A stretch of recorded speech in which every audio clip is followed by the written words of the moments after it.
MTV news Kannada ವಾಹಿನಿಗೆ ಸ್ವಾಗತ. ಸಂಪುಟ ಪುನರಚನೆ ಏನೂ ಇಲ್ಲ, ಆದ್ರೆ ನಾಗೇಂದ್ರ ಅವರನ್ನ ಸಂಪುಟಕ್ಕೆ ಸೇರಿಸಿಕೊಳ್ಳುವ ಬಗ್ಗೆ ಕೇಳಿದ್ದಾರೆ. ಉಪಚುನಾವಣೆಯ ಬಳಿಕ ನೋಡೋಣ ಎಂದು ಹೇಳಿದ್ದೀನಿ ಅಂತ ಮೈಸೂರಲ್ಲಿ ಸಿಎಂ ಸಿದ್ದರಾಮಯ್ಯ ಹೇಳಿದ್ದಾರೆ.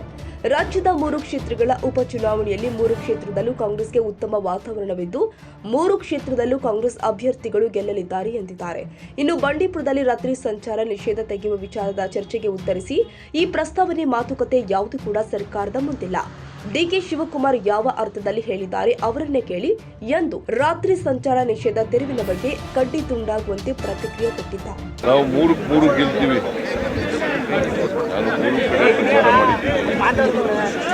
ನನಗೆ ಅಲ್ಲಿ ಜನರ ಸ್ಪಂದನೆ ನೋಡಿದ್ರೆ 3 ಕಡೆ ಗೆಲ್ತೀವಿ ವಿಶ್ವಾಸ ಇದೆ.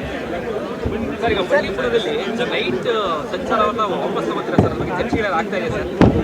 ಬಂಡೀಪುರದಲ್ಲಿ ರಾತ್ರಿ ಸಂಚಾರವನ್ನು ಮತ್ತೆ ಅವಕಾಶ ಕೊಡುವಂಥ ಸಾಧ್ಯತೆಗಳಿದೆ.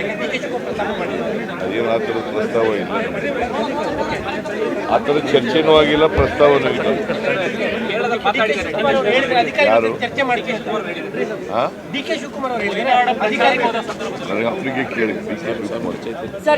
ಯಾರು ಹೇಳಿದ್ರು ಅವ್ರನ್ನೇ ಕೇಳಿದ್ರು. ನನಗೆ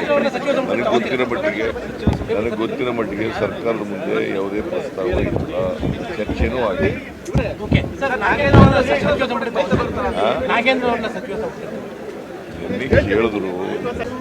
ನಿನ್ನೆ ಕೇಳಿದ್ರು,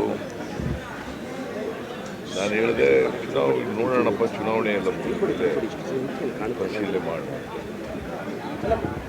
ಪುನರ್ರಚನೆ ಮಾಡುವ ಸಾಧ್ಯತೆ ಇದೆ, ಸಂಪುಟ ಪುನರ್ರಚನೆ ಸಾಧ್ಯತೆ ಇಲ್ಲಪ್ಪ. ನಾನು ನಾಗೇಂದ್ರನ ಬಗ್ಗೆ ಹೇಳಿದ್ರೆ ಪುನರ್ರಚನೆ ಅಂತ